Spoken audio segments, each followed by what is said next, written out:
Good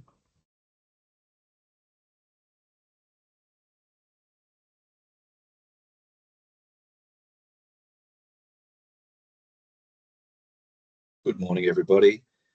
We've just got attendees joining now, so we'll just give it a minute or two and we'll get started in a couple of minutes. So thanks for joining us.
Okay, I'm sure more people may join as we go along, but I think it's time to get started. On behalf of HKA, thanks for joining us this morning.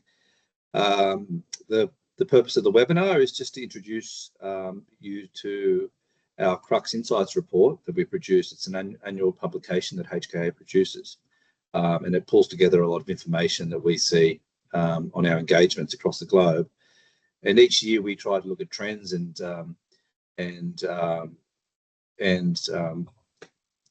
causes of delay and disputes on construction projects over time, and how those trends are evolving now that we've got up to our 8th annual report. We're able to, the information's getting more and more detailed, and we can start the insights getting, in our view, quite deeper. So that's the purpose of the discussion today. By way of introduction, you have myself and my colleague Stefan Brill presenting today. Stefan and I are leaders in our construction claims and expert services practice in Africa. We've both been focused on Africa projects for about a decade now. Stefan's from a legal background. Before his time at HKA, he's worked across the globe in Europe and the Far East, in Asia, and more recently in the Middle East. And as I said, the last 10 years or so, Stefan's been focused on commercial and contract issues on infrastructure projects in South Africa, but also wider Africa as well. And myself, I'm a civil engineering background, but have also worked in various continents on the globe. As you can tell, I'm an Australian originally, and now based in South Africa, and focused on leading our claims team and disputes team here in which is based in Johannesburg, but also servicing clients across the Africa region. So that's enough about us. The purpose today is really to give a summary of the CRUX report, as I said, and then perhaps encourage you to start to use it on the projects that you're involved in. or to think about ways that it may be useful in setting up those projects. The report, now for 8 years, has been deepening market insight into the causes of claims and disputes on the major construction and engineering projects around the world. Thanks to our extensive footprint, as we're based on 4 continents, in the dispute service offerings, we have arguably the most, in our opinion, comprehensive snapshot of disputes in the world. This year's report, which is titled From Insights to Foresight, combines our latest quantitative findings from over 2,200 projects with our expert insight, together with our new time-based analysis, which I mentioned before, which reveals a shift in claims and dispute patterns. So we trust you find the contents of the report and this session interesting. So what are the headlines? Over the last eight years, we've canvassed more than 2,200 projects. On those projects, the average total extension of time claimed averages out at 65.8%, which is 2/3 of delay or extension of time claimed on these infrastructure projects. So that's in itself quite a high number, and quite a, from my point of view, quite an impactful statistic. The total cost claimed on those projects runs at 33%, and the average capital expenditure of the projects are more than 1 billion. So that's to say that many of the projects are large-scale projects that we've been involved with, and those capital expenditure values are often driven by energy, resource projects and the like. And the number of countries across the continents is 114 countries for those 2,000 projects. This year's CRUX analysis provides new evidence of significant reductions in many underlying drivers of conflict on distressed projects, limiting the damage to schedules and the budgets. So the numbers I've shared on the previous slide were over the 8 years of the 8 revisions of our CRUX report. But more recently, we're seeing some trends. So for the first time, this year's report sets out how projects' scale affects dispute frequency and type, and investigates how claims and outcomes vary with the form of contract. The most common underlying causes of claims and disputes have generally seen a decline in their impact, especially in the last 5 years. Projects due to complete in 2020 or later saw some factors fall by 1/3 or more. For example, globally, change in scope being a major cause of the dispute, and affecting 36.5% of projects before 2020, has decreased slightly down to 28%. Design being issued late has decreased from 22% down to 14% in more recent years, and workmanship deficiencies has also decreased from 17% down to 11%. So they're just some trends that we're seeing across globally. So what are the top causes?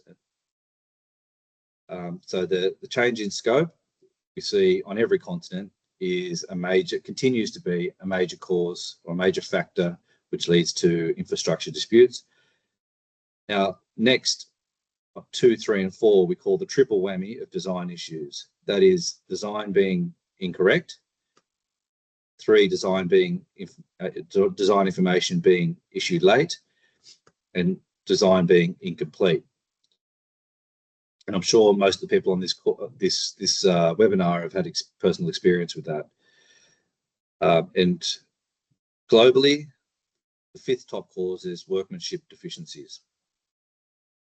So if we break that out per region, we do see some similarities, but we also see some notable differences across the continents. So there's a couple of things. I won't go line by line through this slide, and because the purpose of the session is really to spend time diving into the information that we're seeing in Africa and comparing and contrasting that to the global trends. But I do want to point out a couple of data points on this slide. Firstly, as you'll see that two of the continents have a lower average capex value of the projects we're involved with. That's particularly in America and in Europe. And after this session, once you go into the CRUX dashboard, you can start to look at the sectors and what is driving those lower project values in those continents. And that's typically because in America and Europe, we see a lot more disputes coming out of building and transportation projects, whereas in Africa, Asia particularly, as well as the Middle East and Oceania, as you'd expect, resource projects, energy projects, and power projects are where a lot of the infrastructure investment is going, and they ultimately become some of the projects that we advise on, and therefore they feed into our information on the CRUX report. So you'll see the average capital expenditure values in Africa and Asia, and Australia being quite high in the billions, whereas in the America and Europe, as I mentioned, because of the data that comes through the HKA organization, there is as you'd expect, a slant towards different types of projects on those continents. So that's just, I think, just to set the scene in terms of the types, the information that's captured. So, but despite that, you'll see across the board, change in scope is a key driver. I think on the previous slide, it was around 36% of disputes arise in some way, shape or form from a change in scope. So that's, I guess, comforting to know that in Africa, we are not alone. That's continues to be globally a cause.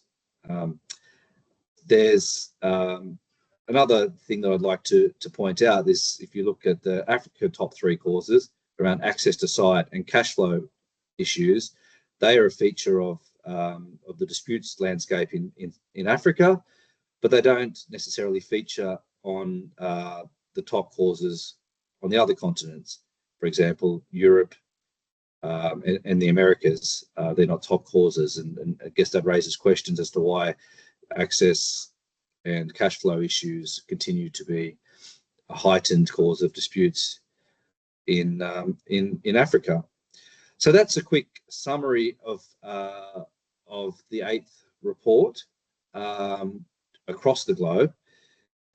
Obviously, there's two tools that we hope you access after this, and we'll give you links to those. But that's the report itself, and there's a lot of narrative around unpacking the data. And the second tool is the CRUX dashboard, and that is a Power BI tool, and you can filter and sort per year, per continent, and per sector, etc., and start to draw insights yourself from that.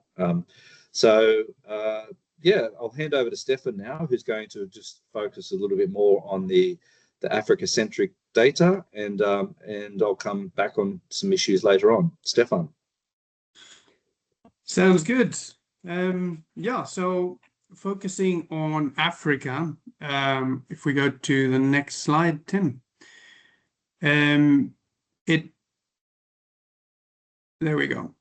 This is the same slide as we saw before for the global statistics, but this time is specifically for Africa, showing roughly what body of data goes into our CRUX reports.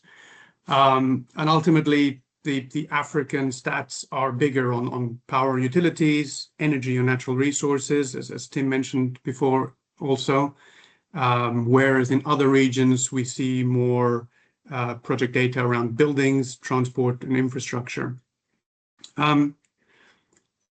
From this slide, what is perhaps most important to highlight, in my view, is a decrease seen in the total EOT claimed over the past years as CRUX has been issued. So currently, you see on the total EOT claimed, you've got 68.9% in Africa, 65.8% in rest of the world.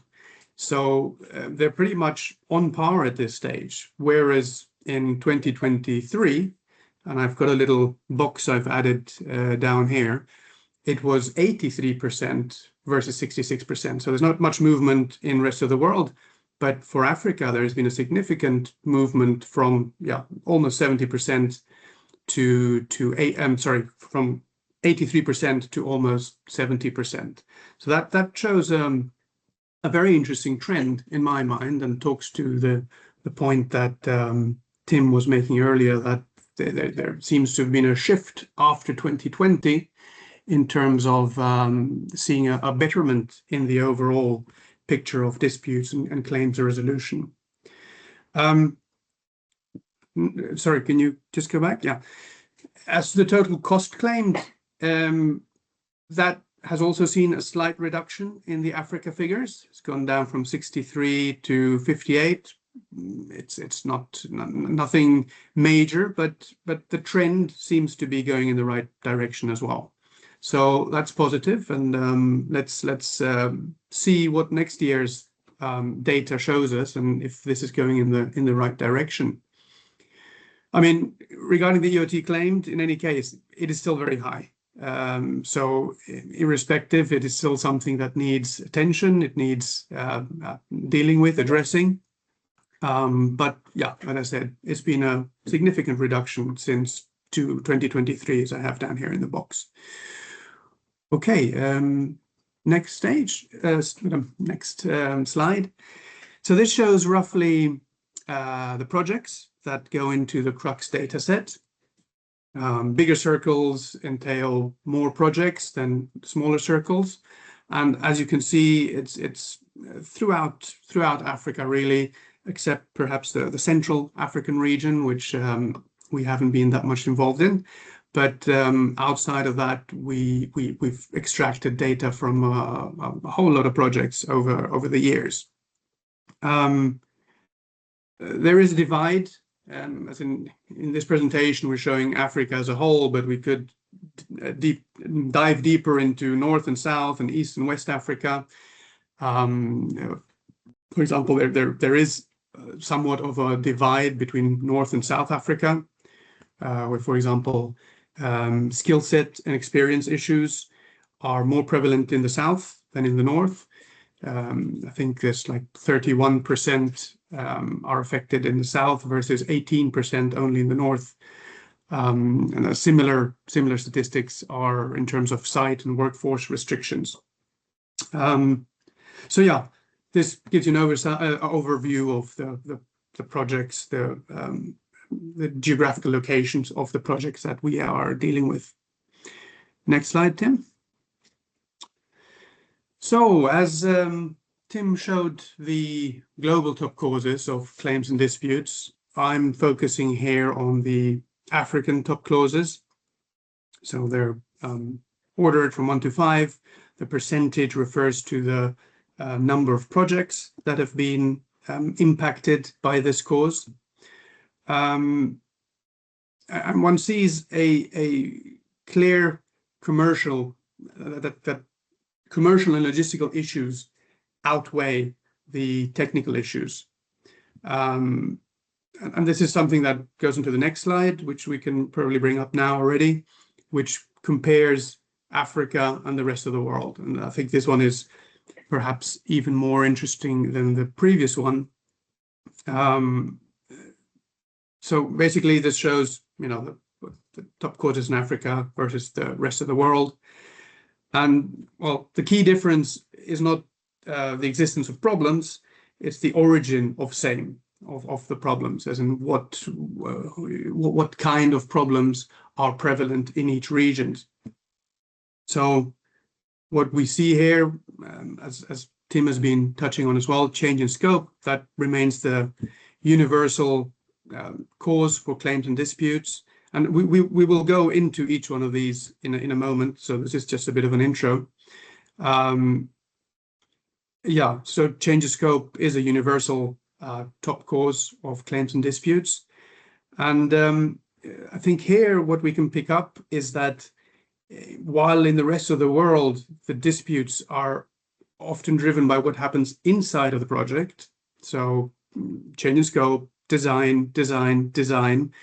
the three categories of design and even workmanship to some extent, they relate to what happens inside the project. Whereas in Africa, we see, although there are some that are inside the projects as well, change in scope, for example, there are many which are driven by what happens outside of the projects. So access to the site, cash flow and payment issues, even contract management, although that's arguable to some extent, but it happens outside as well. So in any case, I think there's a general divide between, the rest of the world with dispute causes happening within the project, as in inside the project, versus in Africa, where we see a larger element of aspects happening outside of the projects. So with that, shall we go to the next slide, Tim? If we touch on the first one that we saw, the change in scope, it remains the single most prevalent cause of claims and disputes and is consistent with global trends. It affects 31.1% of projects affected in CRUX, and I think this is an understandable cause, as being the one of the top causes of claims and disputes, because ultimately any change, no matter how small, no matter how irrelevant in theory, in terms of the scope, once we are in execution, inevitably it impacts time and cost, and thus inevitably again becomes fertile ground for claims and disputes. So and I think it's also further increased by the fact that under most construction contracts, we include the execution of variations as a have-to on the contractor. So often the project embarks on variations, embarks in changes in scope, without having defined specifically what the total cost and total time element is going to be.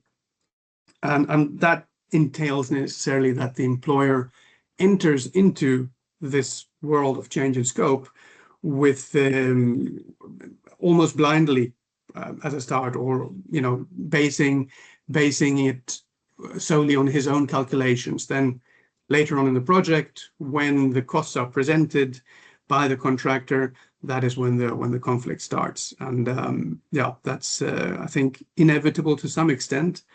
And as we've seen, it's a universal cost throughout the causes shown. Shall we go to the next one? Is the next one yours? Yes, Tim, all yours. Thanks. Yeah, I wanted to speak to this this cause of disputes just because it's close to my heart as a delay analyst, and the amount of disputes which are caused by access to site. Now, this is a feature particularly in Africa. It causes, from what we see, a scale of disruption across the projects. This rival scope change is a trigger of conflict, so it's almost as big a cause as the cause that Stefan's just spoken to, with 31.1% of our CRUX projects having, in some way, shape or form, access issues. By contrast, and this is quite notable, restricted access to site for the rest of the world affects only 15.9% of our CRUX projects. So it's significantly higher in Africa than elsewhere. This, in our view, reflects land acquisition challenges, permitting delays, third-party constraints, community issues, infrastructure dependencies that often sit outside the direct control of the project teams. So in my experience, in my day-to-day working, I see a lot of access delays on projects. And so just speaking anecdotally, in the energy sector, that may be caused by, there's two main forms that I see. One is multi-party contracting, where you have contractors waiting for an adjacent contract to hand over the site, so they can come and do their subsequent works. And that exchange of access across many contractors often results in disputes in the energy sector. And also in that same sector, which underpins a lot of the information, the CRUX information, we have access of energy infrastructure to linking into existing transmission infrastructure and the like. And so there's many projects are impeded by that connection dependency and then getting access to the grid, if you like. So that's a common theme that I've spoken about in other forums, and it's something we continue to see in South Africa, and particularly that multi-party access issue we see across the continent. That's a feature of our information in Northern Africa as well. And just before this call, I was having a look at Asia as well, with similar style projects to what we have in Africa, and that also features in the Asia data set. However, on projects scheduled to complete from 2020 onwards, disputes linked to access escalated significantly, affecting nearly a third of projects. So while some of the causes that Stefan mentioned have decreased, this is one on the rise. And so this is probably something that us as an industry need to be aware of and factor into our planning and thinking. Our CRUX data suggests that while some improvements have been made in approvals management and design coordination, access remains a structural constraint that continues to distinguish Africa from other regions. The other cause that I wanted to speak to is around cash flow and payment issues. Disputes over cash flow and payment are more prevalent in Africa than anywhere else in the CRUX data set, affecting 27.9% of projects. By my calculations, the next run continent is the Middle East, where cash flow and payment issues affect 25% of projects. So we're leading the charge in Africa in terms of projects being affected by cash flow. Now, why is that? Well, the third, we've spoken around this issue once again at various conferences and the like. And a feature in Africa is the absence of a widespread payment security legislation, which leaves contractors and subcontractors particularly exposed and increases the likelihood that financial stress translates directly into claims and disputes. So if we contrast the situation on our projects in Africa to other continents such as Oceania, i.e. Australia, or Europe, there is generally some sort of statutory regime which gives a rough and ready decisions on claims and disputes and allows cash to flow through the project. And that's a clear factor in our experience that limits or decreases the cash flow, the likelihood that cash flow and payment issues are going to affect or result in disputes on projects. So in summary, this environment in Africa of not having a statutory mechanism to pull on to get cash to flow, that places intense pressure on contractor margins and contributes to higher insolvency risk. And as you'd expect, that in turn compounds delivery disruption, project overruns, budgetary issues, and ultimately disputes. So that's cause number 3. Back to you, Stefan. Yeah, thank you, Tim. So the third cause of disputes and claims in Africa was that the design was incomplete, and ultimately design-related failures remain important drivers of disputes, although they are slightly less dominant than access and payment issues we've just been through, but it nevertheless affects 23% of projects.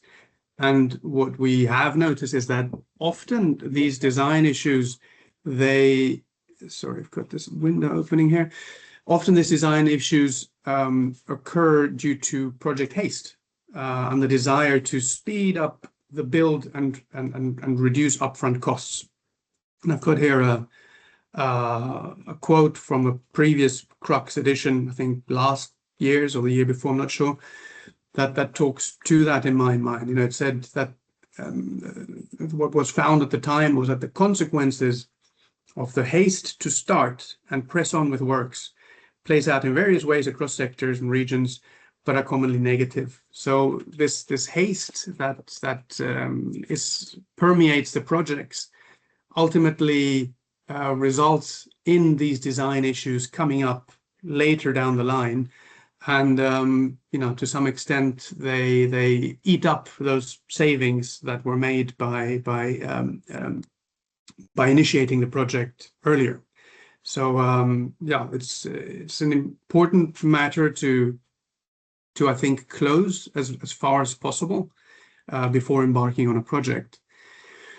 And the thing with design is also that it often interacts with other causes, so it doesn't occur in isolation. It tends to compound other disruptions other than acting independently. So for example, if you've got late design, that means that there's going to be delays occurring, and that impacts the progress of the project. If you have incorrect design, that entails rework, and that inevitably brings about cost escalation, not only in respect of the rework itself, but regarding the design that needs to be corrected, amended, etc. And incomplete design also, incomplete designs, they tend to bring about ambiguity in the interpretation of the contract. So that again leads to interpretational issues, disputes around that. So yeah, these design issues, they have feet and legs, and they quickly grow into other issues. The design issues, they're often the trigger ultimately, but the real impact comes from how they cascade through the project. And importantly, this is from what I've seen in the projects that I've been involved, that they're also caused by interface and coordination issues. So you've got, you know, big projects with international designers and local consultants and multiple contractors, and that inevitably leads to misalignment between civil and structural, and that takes us to clashes, gaps, inconsistencies, etc. So yeah, it's definitely a complex matter, a complex issue, as we've seen in the rest of the world statistics, that 3 of the categories related to design issues. So it's certainly a matter that is very relevant.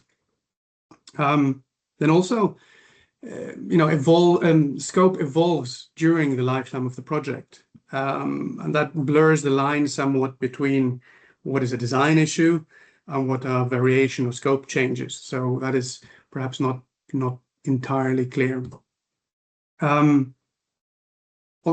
Just on this topic, and it's really a general comment in respect of all the changes, of all the categories, is the impact that, and this is, we are on the design was incomplete slide, but this is a bit of an aside. We are very involved in unmasking, quantifying the cost of corruption in South Africa primarily. And you know, we've been involved for a number of years with the SIU, the Special Investigation Unit, in order to quantify and provide input into cost-related aspects driving from corruption. And the important thing in that is that all the causes that we were looking at before, the causes of claims and disputes, they potentially mask to some extent cases of corruption. So, you know, corruption is never clearly set out as in, you know, this is a corrupt practice. No, it is hidden as a scope change. It is hidden as that the design was incomplete. So it's definitely something to bear in mind. It's not something that that has been quantified in those statistics that we had at the beginning, but it's certainly something that feeds into these statistics, because in many cases, as we are aware, corruption has occurred, and it categories of issues as outlined here are used to hide these matters. So if we go to the last slide, contract management. This one is, I think, primarily relevant because it affects mainly Africa, or let's say Africa is behind in respect of contract management. And, you know, there's a need to invest heavily into contract management in Africa, from what we see, in order to move past these matters. So, for example, you know, it talks here on the slide about failures in contract management, disputes of interpretation, spurious claims. Spurious claims is something that we are very used to, accustomed seeing in our industry. It's really part of our day-to-day with claims, where we've got claims where we see reductions in 80–90% of the initial claim value, as in reductions up to the entitlement amount, and that process going from the full claim to reducing it to only 10 or 20%, that has a high impact on time and effort and money that it takes to work through that process. And that is something that contract management in the right context would be very, very helpful to avoid those situations. We talk also here of reliance on bespoke or poorly adapted contracts. Now, that is something that I hope we are going in the right direction. I hope that things are moving into the right context in that respect. Last year, for example, we had a client in South Africa who wanted to reduce his contract extension, so to say. He had very complex contracts. He had very bespoke contracts. They were a literal Frankenstein of contracts taken from different standard forms, thrown in his additional clauses that developed over a number of years. So he had hundreds of pages just of T's and C's in those contracts.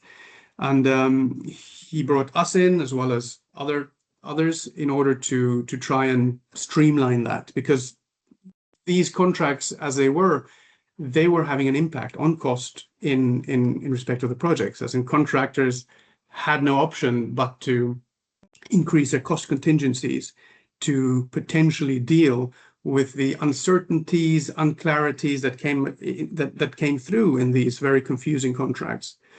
So we ultimately, you know, built a simplified, FIDIC adapted approach with his clauses in, and I believe it's been very positively taken. But anyway, the point being that hopefully this is a trend that we will see coming further in Africa, to build more into use the standard forms rather than bespoke higgledy-piggledy contracts. Stefan, just on that point, I guess, yeah. That fit for purpose point with contracts. I guess another observation that we regularly make is a bit of a mismatch between the form of contract chosen and the internal governance procedures of organisations. So some forms of contracts quite onerous in terms of response times and evaluation times of issues before they become claims and disputes. However, that's from the outset not realistic, because certain assessments and approvals and the likes of variations and claims need to go up and down the organisational hierarchy, and it's unlikely to happen in time according to the contract, and that sort of puts employers on the back foot, contractors waiting, and then ultimately the issue compounds around and ultimately becomes a contract administration issue. So that's sort of another a thing that we've observed over time in South Africa. Exactly. Yeah, do you want to move on to the next? I think we're coming slowly towards the end of this presentation. Ultimately, well, hey, you have the QR code in which you can download the CRUX report. And then the next slide, you've got the QR code to the dashboard, which someone was asking for about, Maddy. In the dashboard, you can play around with the data that feeds into CRUX. You can look at the data regionally, per project, per industry. It's really an interesting tool. So I recommend that you have a look. Ultimately, we hope that you take the lessons learned with you from our interpretation today of CRUX, but also from reading CRUX itself and the data that is in it, because ultimately it allows us to move from simply identifying the problems, the issues around the projects, to a stage where you anticipate them. As in, if you take the issues in your region, in your industry, you can build contracts, you can build contingencies around the issues that occur in your region. And that ultimately allows better risk allocation, better project planning, dispute avoidance. So all in all, a very positive outcome and a positive outlook on the projects. And with that, I think I've touched on everything. Tim, is there anything further? No, nothing further really. Of course, thank you for your time. If you haven't already, grab your phone out or take a screenshot of this this QR code so you can download the report later. So I'll just leave this on the screen for a moment, and then it's readily findable on our website, hka.com, as well. And also the dashboard is on a separate QR code, which I'll just go to now. And you can see on the right-hand side of this image, you can see what the dashboard looks like, and it's really user-friendly to start to compare and contrast across sectors and regions and years, as I said. So please do use it. It's there to be used. And yeah, we're actually in the process of gathering information for this year, with a view to publishing edition number 9 later in the year. So watch this space, and thank you for your time. If there are any questions that anyone might have, feel free, please, to put up your hand, and we'll gladly address a few.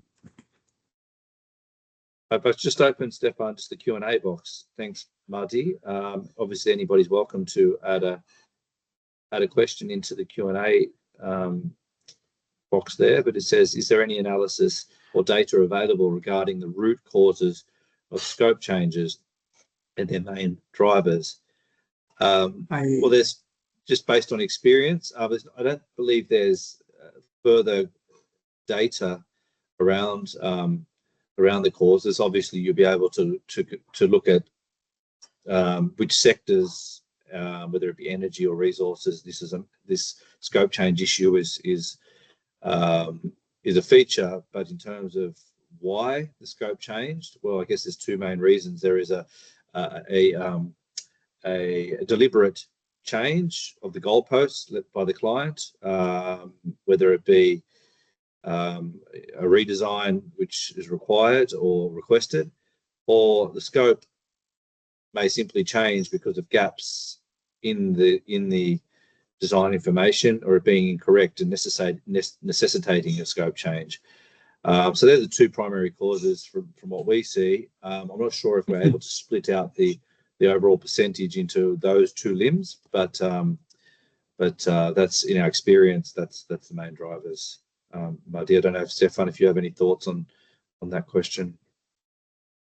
No, I think you've addressed that.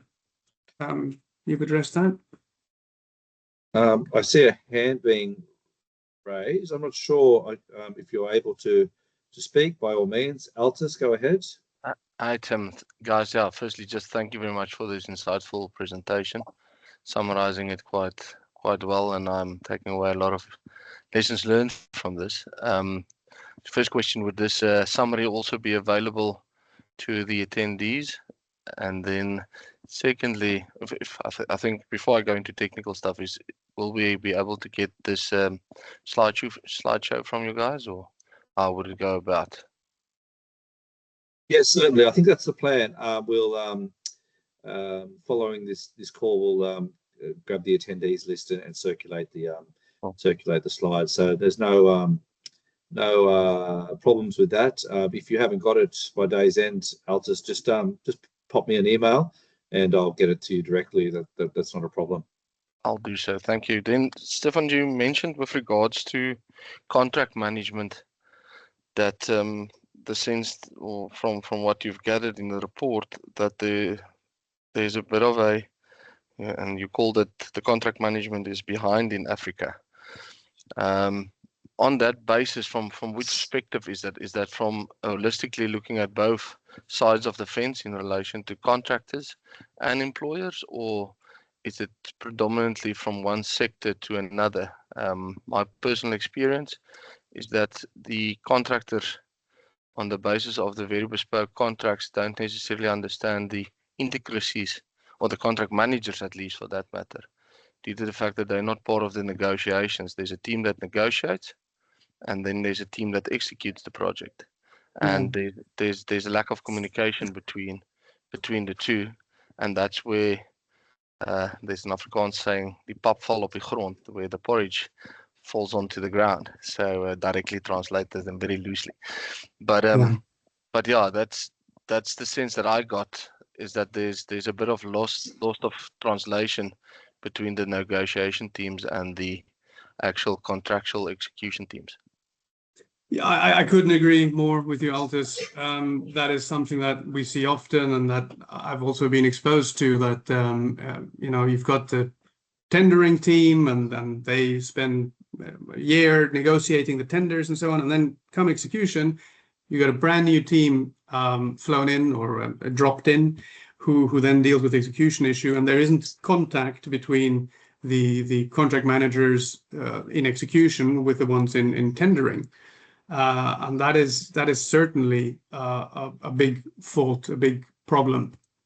I previously worked with a European large contractor, and there we had this approach whereby part of the tendering team inevitably had to be part of the execution team in order to bridge those gaps, in order to make sure that all that knowledge which is gathered during tendering gets passed on to the execution teams, because ultimately, exactly this, we face this this waterfall, if you will, between tendering and execution, that in anyone's mind, looking at it objectively, it makes no sense. But it certainly is one of the reasons for contract management to be behind, and as much in South Africa as this still happens in other regions as well, although to perhaps lesser extent. Thank you. It is true. Then, just sorry, whilst I have you guys on that, now I lost my train of thought. I'll get it back. I see there's another hand. Sorry, guys. I'll get back to it now. Hello. Tracy, go ahead. Yes, this audio of this webinar was very soft. We couldn't hear properly. And you said we must pop you a mail for a copy of the presentation. Does each and every one of us need to pop you a mail then? Can't you just distribute it to all of us that was emailed via our emails, please? Sure, Tracy. No, that's the plan. I was just simply saying, if you haven't received it, then feel free to reach out. But we'll, in any event, circulate the slides. That's no problem. Thank you so much. And Thank then you. in terms of the webinar, you touched on the different 5 main issues in terms of extension of timescales.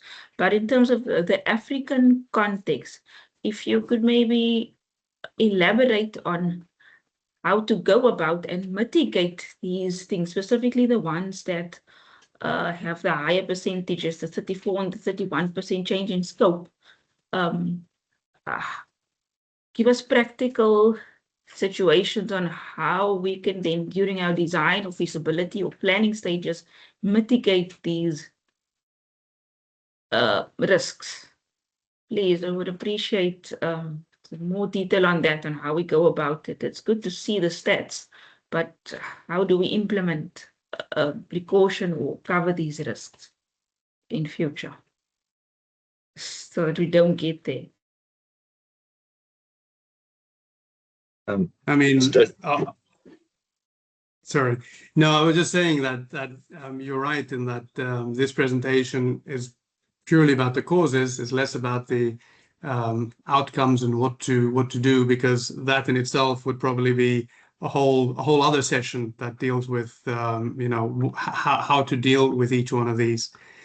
So it becomes a bit more complicated because we need to get into the crux, for lack of a better word, and the nitty and gritty of each one of these in your industry, in your scope, in order to outline them, and you know, that would probably take a little while. But you know, we're happy and glad to join you and have a chat around them in more detail. Tim, do you have any comments on that? No, yeah, I think what we typically do is have dedicated sessions around each of these topics. So we definitely have some thoughts around them based off our experience and expertise. So so Tracy, yeah, perhaps offline we can consult with you or give you some lunch and learn style presentations around how to best manage these issues. So yeah, certainly it's one for another day, and I guess that wasn't the intention of this session necessarily around the solutions. It's really just the hard data that we're gathering.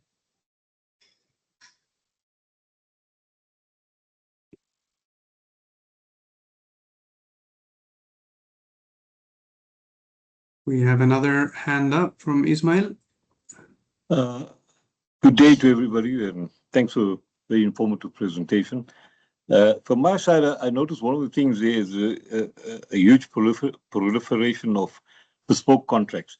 Is that applicable in South Africa? Because with the CIDB, prior to the CIDB coming into focus, we had over 180 bespoke contracts that were used by various government departments. We've now been pushed to work with one of the 4 standard forms. So is that still a big problem in South Africa, from your experience? Thanks. As in South Africa, perhaps less so. I mean, the example I brought up was related to South Africa specifically, around using a bespoke contract, and I'm aware of some other contractors or employers that are within the bespoke contracts. But I would say that generally it is perhaps more outside of South Africa.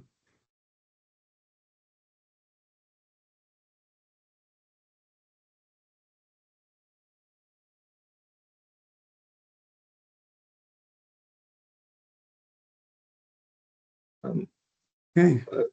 Altus, I'm not sure if you recall the third question that you had. but happy to talk offline, of course, as well. No, thanks, Tim. It left my mind completely. So I'll just check the slides again, and then I'll touch base if necessary. Thank you. Great. Okay. Well, yeah, thank you for your time, everybody. Thank you very much. And please, yeah, jump online and start to use the dashboard and download the report as well.